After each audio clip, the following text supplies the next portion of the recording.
100% teroris yang ditangkap oleh pasukan anti teror di seluruh dunia berpaham Salafi Wahabi. Nih, meskipun tidak semua penganut paham Salafi Wahabi pasti teroris. Nah, lalu kemudian apakah saya cuma percaya Google? Tidak. Dan kemudian kita tarik menjelajah Afrika. Kemudian terkali di Afrika, menyusur Somalia sampai ke negara-negara tanduk Afrika di timur, menyusur Afrika di jalur tengah sampai ke Republik Afrika Tengah di Bangui, lalu kemudian menyusur Afrika bagian barat sampai ke Liberia, termasuk mulai dari Afrika Utara sampai ke Sudan. Neng Somalia, ini kan pada kelompok teroris yang paling ditakuti di Afrika. Ini kenyamanan Al-Shabaab.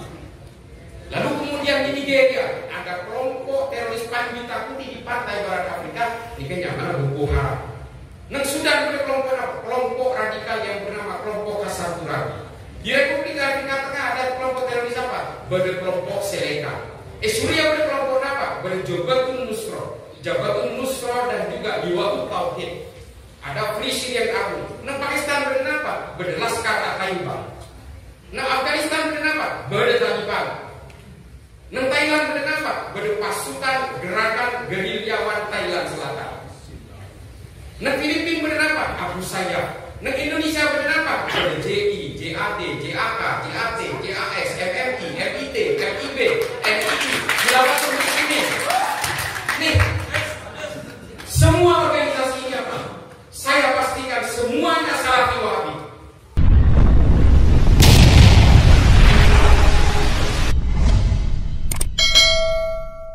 Gak mungkin orang-orang Salafi ini menjadi teroris dan kulitnya yang jaga depan.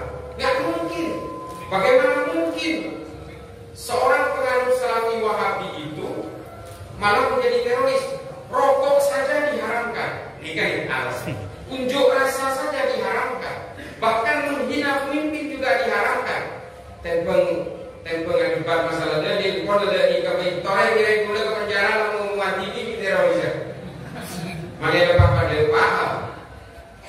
Lalu mengapa ajaran ini kemudian mengajak orang untuk melakukan aksi-aksi kekerasan pada akhirnya? Kelompok Salafi Wahabi ini dibagi menjadi 3 jenis. Jenis yang pertama adalah orang yang baru terpapar ilmu agama seperti STPS. Anehnya tentu kemudian Salafi Wahabi ini adalah ajaran yang paling otentik dengan ajaran Nabi. Ini saya sebut dengan Salafi Hijazi.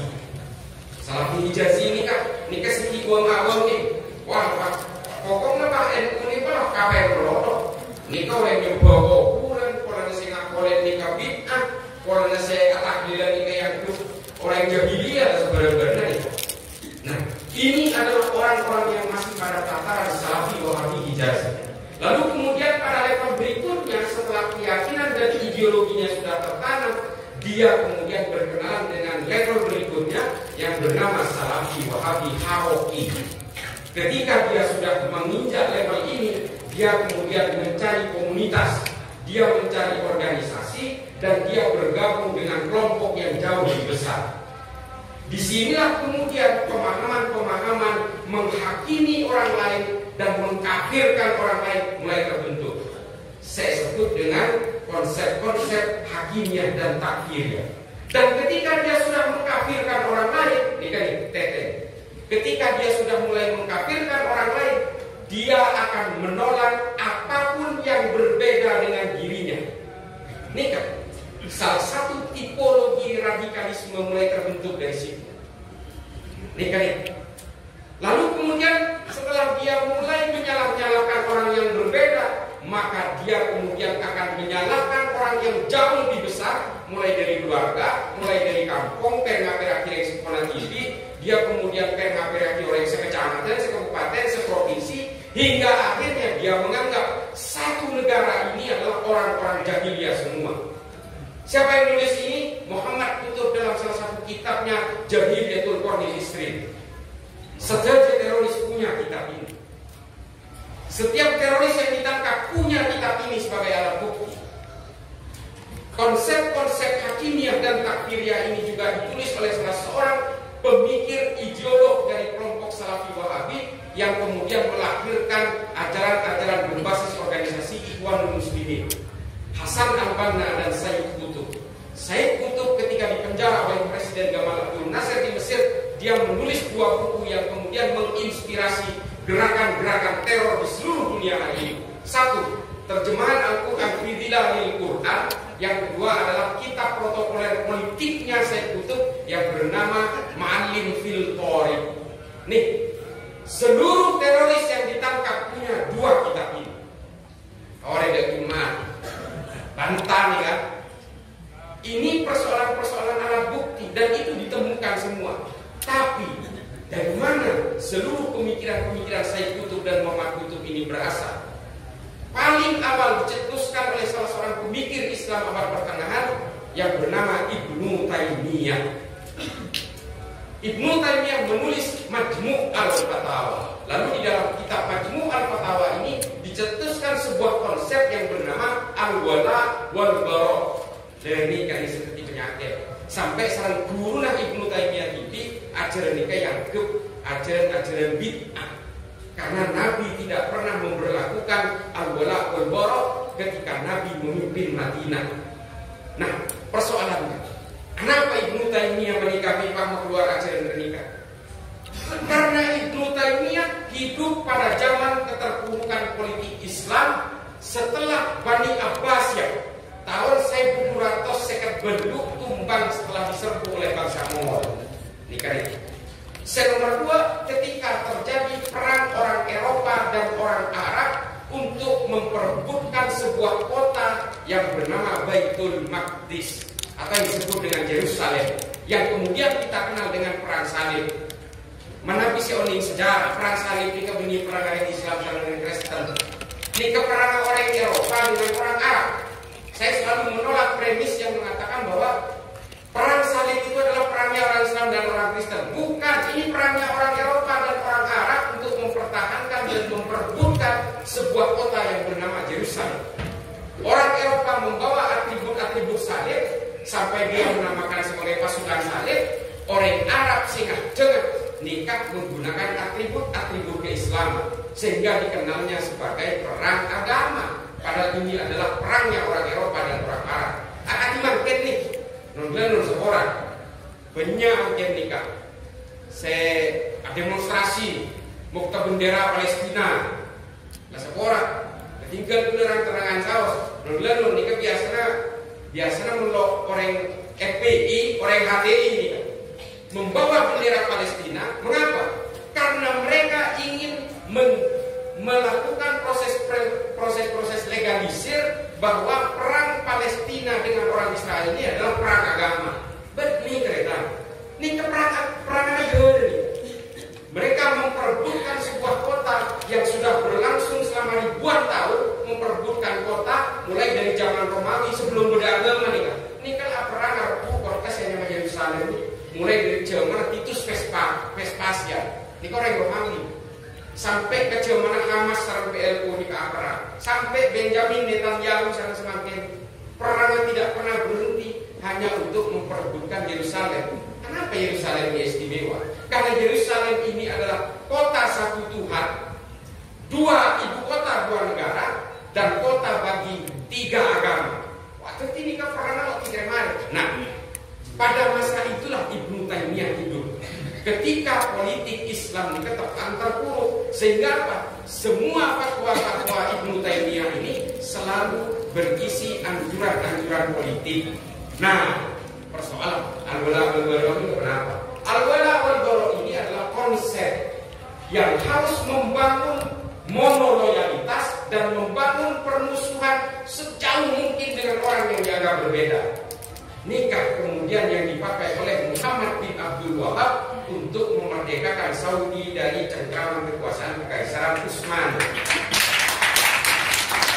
Jika bakal Salafi Wahabi berasal dari sini, jadi konsep mengkafir-kafirkan orang lain ini sudah dicetuskan untuk kebutuhan-kebutuhan politik Arab Saudi untuk memperkuat kekuasaan politik keluarga Ibnu Saud.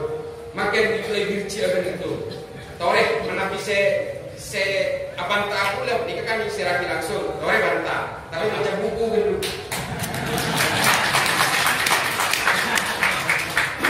Mengapa ulama-ulama Saudi pada zaman Muhammad bin Abdul Wahab dan cengkraman Ibnu Saud pertama kali menguasai Arab Saudi mengharamkan konsep menghormati dzurriyyahnya Kanjeng Nabi? Kenapa? Kan orang Wahabi, orang Salafi ini kan orang para habaib, orang ini menolak keras. Kenapa? Karena saingan keluarga Ibnu Saud itu adalah dari keluarga habaib. Asmaipun Ibnu Rashidin yang menguasai kota Hail di Saudi. Lalu kemudian terjadi perang antara keluarga Ibnu Saud dan keluarga Ibnu Rashidin, terjadi selama 8 kali perang dan membunuh 14.000 orang Islam di Saudi. Gara-gara politik. Hingga akhirnya keluarga Ibnu Rashidin, habaib ini tersingkir dan sekarang menguasai Yordania. Dan hingga akhirnya apa? Keluarga Ibnu Saud betul-betul mencengkram kekuasaan politik kerajaan di Arab Saudi hingga hari ini. Tapi karena memang kerajaan ini harus mengamankan kekuasaannya, sehingga kemudian para ulama memutuskan setiap usul fikih yang dikeluarkan oleh mereka harus betul-betul menjamin kekuasaan keluarga kerajaan Ibnu Saud. Nah, contohnya, Amorodan ini haramaki. Mengapa mereka mengharamkan maulid? Karena kerajaan Arab Saudi, keluarga Ibnu Saud paling takut dengan kerumunan masyarakat, sehingga maulidan harus diharamkan. Ulama-ulama Ahlus Sunnah wal Jamaah harus dikunci pintunya dan tidak boleh memberikan daurah-daurah dan halaqah di masjid-masjid Haramain. Ini kan itu. Keluarga Al-Maliki sampai sekarang itu masih dikunci, tidak boleh memberikan tausiah-tausiah kepada masyarakat. Ini kan itu. Kenapa setuju namanya haramakin yang bersifat gerakan-gerakan dan perkumpulan masyarakat selalu diharamkan? Karena apa? Keluarga Ibnu Saud ini paling takut dengan kerumunan masyarakat. Makanya kemudian maulidan diharamkan, tahlilan pun diharamkan, termasuk perkumpulan budaya lokal juga, musik diharamkan. Karena keluarga Ibnu Saud paling takut dengan perkumpulan masyarakat yang menyatu dalam jumlah banyak, takut memberontak kepada keluarga Ibnu Saud. Lalu kemudian dipesan kepada para ulama Wahabi seperti Al-Utsaimin, Al-Albani, Abdullah bin Bas, kemudian diputuskan usul fikih ini haram itu haram untuk mengamankan kekuasaan politik kerajaan. Ini kan ini ajaran-ajaran sekat nikah seestoran eberdik untuk kekuatan politik kerajaan Saudi, lalu kemudian dialirkan ke sini dengan budaya yang berbeda, dengan konsep keislaman yang jauh berbeda dengan Saudi. Tidak nikah. Tulis sering ada tulis sering baca nang YouTube bahwa agama itu bukan ideologi, bukan. Dipastikan bukan. Tafsir-tafsirnya ideologis. Iya. Sehingga apa?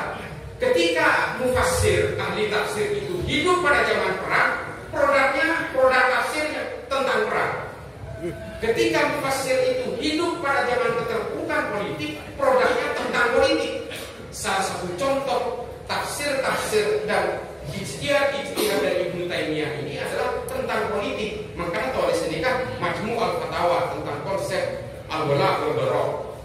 Kita menikah taklid as-siyasatu syariah. Kita tentang kegiatan tarik ulur politik. Ini kan insya Allah last time aja.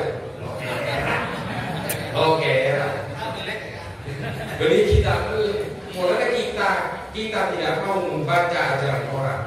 Ini kan kita terlalu alergi untuk membaca ajaran orang. Hingga tulis dibacakan dengan ini nanti. Kuliah ini teman terpapar setelah membaca Ma'lim Firqori. Kuliah ini teman terpapar. Kuliah teman pernah kiori itu Gus Dur kakek. Rata-rata kuliah lebih kelela Gus Dur dan TV paten itu cek ada Yahudi. Tapi kuliah kok puasa nikah. Kira-kira dan kuliah mikir, loh, ngapain kok baca orang sedih ini? Kok apa gunanya agama? Ada gunanya kok di agama. Lalu kemudian saya berusaha membaca literatur mulai dari Abu Bakar Ahmad Ad-Dinawari, kitab-kitab Ibnu Khaldun Al-Muqaddimah Al-Ibar. Saya baca semua tulisan-tulisan Imam Al-Ghazali, saya baca tulisan-tulisan Ibnu Rushd, Imam An-Nawawi, termasuk sejarah-sejarah At-Tabari, Ibnu Katsir, Ibnu Athir, Ibnu Mas'udi, Imam Suyuti. Semua saya baca. Lalu kemudian otak saya terbuka bahwa ternyata alam beragama saya ini tidak sesempit di mana saya berdiri.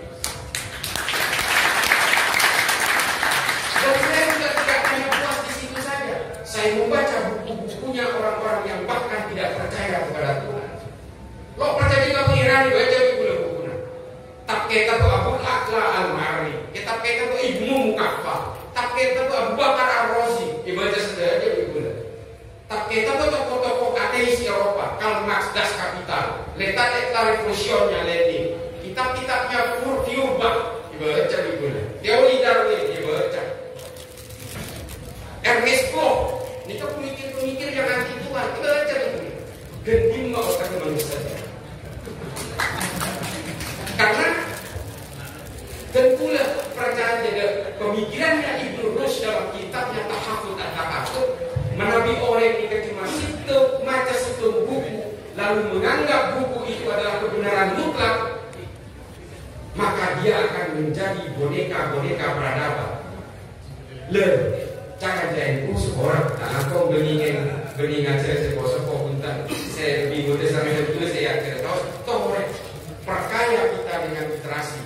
Kalau semakin ini kan bulan minimal baca buku ini kan 1000 halaman sebulan, 200 halaman seminggu. Ini kan buku ini kan kendaraan dan bulan ini kan separuh yang buku saja. Ini resiko nanti kan, ini kan ada di kecaprak saja nih kan. Resiko. Loh kenapa? Tapi kemudian saya tidak menuntut bahwa bacaan dengan berapa bulan saja para sepuh nggak usah baca buku juga dan tulis harus membaca akhirnya ditulis sampai apa. Nah lalu kemudian dari sinilah ajaran-ajaran itu kemudian mengakselerasi ke berbagai negara. Ketika Arab Saudi mengalami oil booming, mendapatkan minyak dan punya uang ratusan juta US dollar, dia kemudian mulai melakukan eksportasi ajaran Wahhabisme kepada seluruh negara Muslim. Apa tujuannya? Jadi menabi orang Saudi Mikael Starek mengendalikan rakyatnya sendiri di Saudi, dia juga harus mengendalikan masyarakat Islam di luar Saudi. Tujuannya apa? Supaya kekuatan Saudi untuk mengelola 2 kota suci itu harus tetap dikuatkan.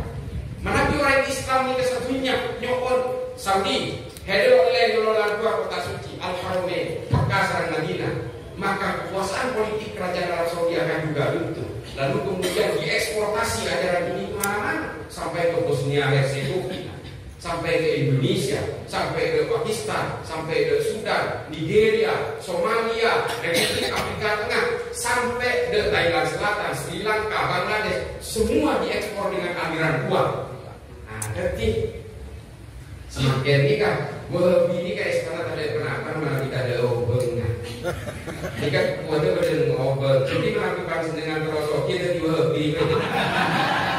Kalau ada cerita, ada ustaz di Gorontalo, ketika nikah, ketika ustaz Wahabi, digaji 20 juta sebulan. 20 juta sebulan untuk menyebarkan salafi Wahabi di Gorontalo. Nikah berada boleh saksinya lah saya ngomongan, pada videonya juga. Kalau ini sebut asman besar. Nah, soki kedua di Nova. Kamu kira kedua ketemu nyebar di salafi Wahabi. Semakin sadar insaf. Aba ini tadi orang yang tentu ulama, tadi pengurus PCN turun Gorontalo. Apa yang dibawa gajinya ni kemakin setup sarang Wahabi makin numpak Supra. Larat boleh maksudnya. Ada di melaki terosokia kalaban agama, tapi membodohi masyarakat hanya untuk kepentingan politik dari kekuasaan Ibnu Saud di Arab Saudi. Ya boleh. Empor kenapa? Paling kita ngabar-ngabar sekolah TV. Nikah. Kula bernikahnya laki keyakinan orang. Menabi kula yang laki keyakinan orang. Pak ada kula sarang Wahabi nekeen. Pada akhir. Bukan itu tujuan saya. Saya hanya ingin membuktikan di sini kepada kawan-kawan Nahdien dan Bapak dan para sekalian, ingin memastikan kepada teman-teman Nahdien bahwa kelompok Salafi Wahabi ini memang tujuannya adalah ingin menumbangkan Nahdlatul Ulama. Saya rasa ada budak nikah. Saya ada budak nikah seorang akademisi dari Tillman University, Asmaikon Phil Caruso. Dia mengatakan bahwa jika ingin menguasai Indonesia, jika ingin menumbangkan Indonesia, maka tumbangkan dulu Pancasila. Tapi jika ingin menumbangkan Pancasila, yang paling utama adalah menumbangkan Nahdlatul Ulama. Nika soalnya nika kajian akademis, nika riset. Mengapa NU ini kemudian dianggap sebagai poros utama dari tegaknya bangsa ini? Menurut Wilka Rusuk ada dua hal. Sesitung, NU tidak punya sejarah menghasut untuk saling membenci satu sama lain dalam segala perbedaan di Indonesia. Makin jadi cerita kita dikulit. Napa benar Kanjeng Nabi kan nikah? Insya Allah Kanjeng Nabi pun kan nikah. Jadi cerita kita dari sisi tarikh. Kalau Rasul dan Gula sekolah Amerika ini kan baru sejarah sama filsafat Islam. Jadi kajian sejarah dan filsafat Islam dikaitkan dengan peradaban Islam, insya Allah menjadi bagian dari kajian saya. Lalu kemudian yang kedua, faktor positif dari NU, kenapa NU ini hari ini betul-betul menjadi prime time dari berbagai kemajemukan di dalam ini adalah NU tidak pernah punya sejarah pemberontakan terhadap negaranya sendiri. NII, otot nih kan, Kartos Wirjo Tasikmalaya, Andi Aziz di Makassar, Kahar Muzakar dan Banjarmasin, totok nih kan. NII, Negara Islam Indonesia. Wahabi, jaga cerita. Bom Bali, bom Tentena, bom Malam Natal, bom Ritz-Carlton, bom JW Marriott, bom kedutaan Filipina, bom kedutaan Australia, termasuk peledakan bom Kampung Melayu. Dari tahun 2000, Kantos 2000 sana, ini ke kelompok Wahabi saja. Ali Imron, Amrozi, Ali Fauzi, Abu Bakar Bashir, Abdullah Sungkar, Azhari, Nurdin Ertok, ini saja Wahabi. Wali pasti akhirnya diudah.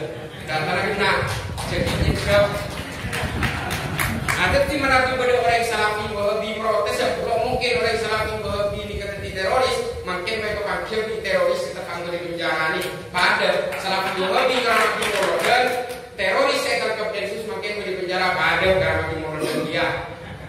Nikah itu persoalan ada yang di tahap awal, ada yang di tahap tengah, produk terakhirnya terorisme. Makin orang saya nolak, mungkin Salafi Wahabi. Ini kan Indonesia awal nih Pak. Kira-kira jadi teroris juga.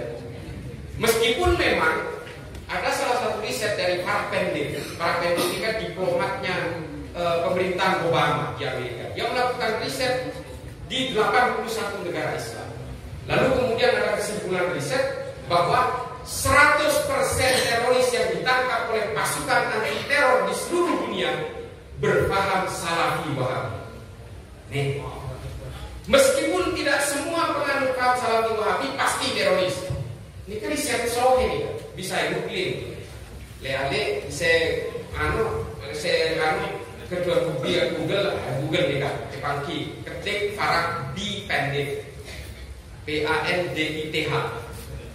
Ndaki keluar ternyata nih hasil risetnya. Nah, lalu kemudian apakah saya cuma percaya Google? Tidak. Dan Google ini kan saya menjelajah Afrika. Boleh terkali di Afrika, menyusul Somalia sampai ke negara-negara tanduk Afrika di timur, menyusul Afrika di jalur tengah sampai ke Republik Afrika Tengah di Bangui, lalu kemudian menyusul Afrika bagian barat sampai ke Liberia, termasuk mulai dari Afrika Utara sampai ke Sudan. Neng Somalia, ini kan ada kelompok teroris yang paling ditakuti di Afrika, ini kenyamanan Al-Shabaab.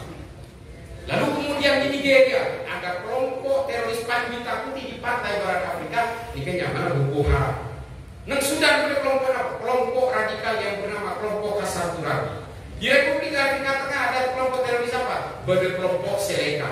Suriah ada kelompok apa? Ada Jabhatun Nusra dan juga Liwaul Tauhid. Ada Free Syrian Army. Neng Pakistan ada apa? Ada Laskar Taiba. Neng Afghanistan ada apa? Ada Taliban. Neng Thailand kenapa? Berpasukan gerakan gerilyawan Thailand Selatan. Neng Filipina kenapa? Abu Sayyaf. Neng Indonesia kenapa? Ada JI, JAD, JAK, JAT, JAS, MMI, MIT, MIB, MII, Khilafatul Muslimin.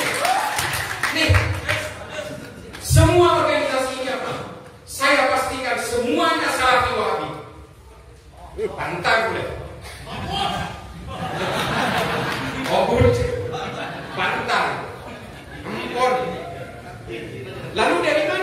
Islam ini dari Afghanistan. Ini kan kalian Orde Baru ternyata. Dinin zaman Orde Baru, kelompok-kelompok kombatan ini dikirimkan ke Afghanistan. Mungkin pertimbangan Pak Harto berkomunikasi etembang apa di kerusuhan dalam negeri nang Indonesia amanah kebaya angan patah mujahidin bae nang Afghanistan perang Uni Soviet lakana CKP asli ada nikah zaman nikah komunis di Odi dikirimlah semua kombatan-kombatan itu bahkan dibiayai. Yang menjadi persoalan kemudian kelompok kombatan yang pergi ke Afghanistan ini kembali ke Indonesia dengan keterampilan merakit bom, bongkar pasang senjata, melakukan gerilya, melakukan gerakan-gerakan clandestin di bawah tanah dan memperkuat struktur. Lalu kemudian dari situlah organisasi-organisasi teror ini terbentuk di bawah bentukan Abdullah Syurkar dan Abu Bakar Ba'asyir. Aksi pertama tahun 2000, bom malam Natal.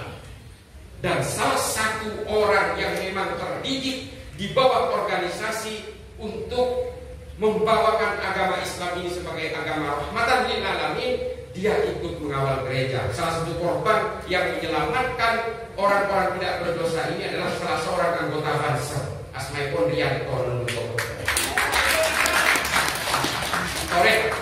Banyak orang yang ngucap di kemati kafir, konon dilindungin orang gereja dari bom, berempot sampai bertibial itu, sampai mati tinggi. Sampai panjenengan setelah ke oni korban perang Uhud di orang Yahudi. Salah satu korban perang Uhud itu adalah seorang Yahudi bernama Mukhairib. Siapa yang menulis ini? Tarikh At-Tabari, Al-Umam Al-Muluk, volume 3, halaman 184. Mukhairib gugur dalam perang Uhud, padahal perang Uhud ini terjadi pada hari Sabtu, di mana orang Yahudi tidak boleh keluar dari rumahnya karena itu adalah hari Sabat. Orang Yahudi ini kan menampi hari Sabat dan hari Sabtu ini kan harus berenung-renung jongkok, boleh tak ingin beraktivitas di luar. Tapi Mukhairib memaksakan diri untuk berperang bersama Rasulullah dalam perang Uhud. Nih. Dan Mukhairib kemudian melindungi Nabi dari panah-panah beracun orang kafir Quraisy sehingga Nabi terlindungi, tapi Mukhairib gugur dalam perang itu.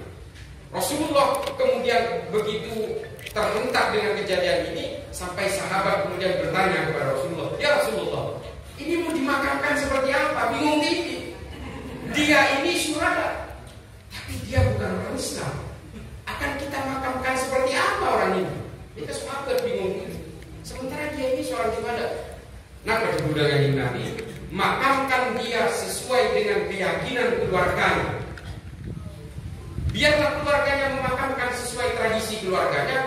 Urusan surga dan neraka biarlah Allah yang akan memutuskan. Kita soalnya empon baca TV dari apa sorry. Juga segernya lojelas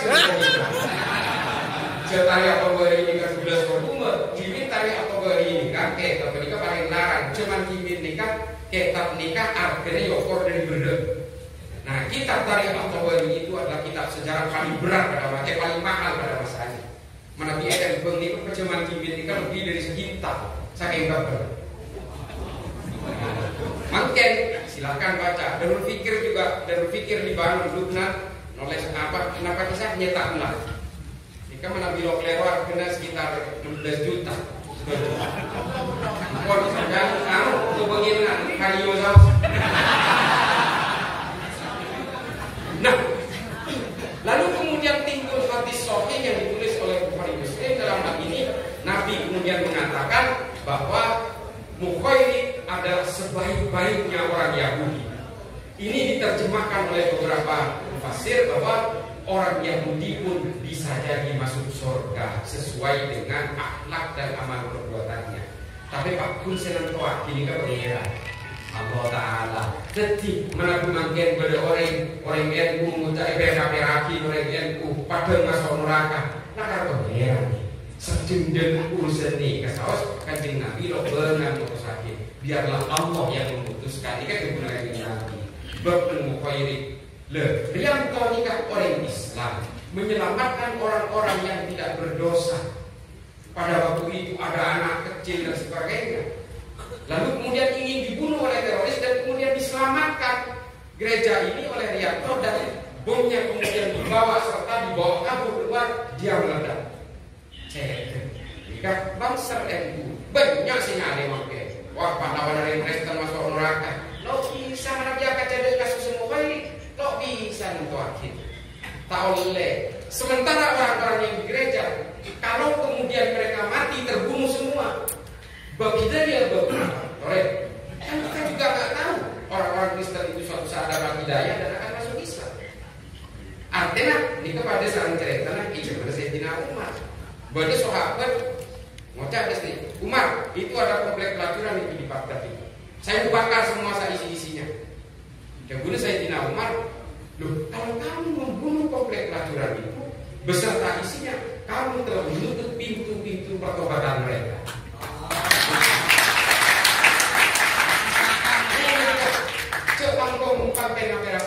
Ketika kita mengkafirkan orang lain, maka kita akan menghalalkan darahnya. Dan ketika kita menghalalkan darahnya, maka kemudian kita punya keinginan untuk membinasakan semuanya yang berbeda dengan kita. Nah, ketika ajaran-ajaran yang berkonsep al-bala wal-bara membangun kebangkitan permusuhan dan perpecahan ini, coba kita alhamdulillah dari cakap NU. NU tidak punya sanad keilmuan untuk mengkafir-kafirkan orang lain, membuat petak-petak manusia sesuai dengan latar belakangnya. Apa yang sesuai dengan akhlak sarang siasat di Nabi sesuai. Makanya ini dan nikah. Kelompok Salafi Wahabi ini mengaku ajarannya paling otentik dengan ajaran Nabi. Tapi di sisi lain dia mengkafir-kafirkan orang lain. Padahal Nabi tidak nikah. Ketika Nabi memasuki kota Madinah, kota Yathrib, beliau hijrah. Dia langsung membuat kesepakatan bersama yang bernama Piagam Madinah. Nabi mendamaikan konflik berabad-abad antara suku Aus dan suku Khazraj. Nih, atau orang nikah, dua suku nikah mulai dari Yaman, kira pindah dari Yathrib akan atau orang dari Yaman, sampai pindah dari Yathrib nikah aku nak tokar. Lo sih mana nih? Tokar dua suku ini. Nah kemudian Nabi juga mendamaikan pertikaian antara orang Kristen dan orang Yahudi di Madinah.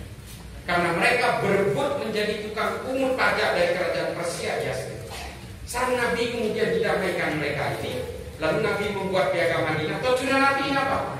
Nabi ingin menghargai harkat dan martabat manusia tanpa melihat latar belakangnya.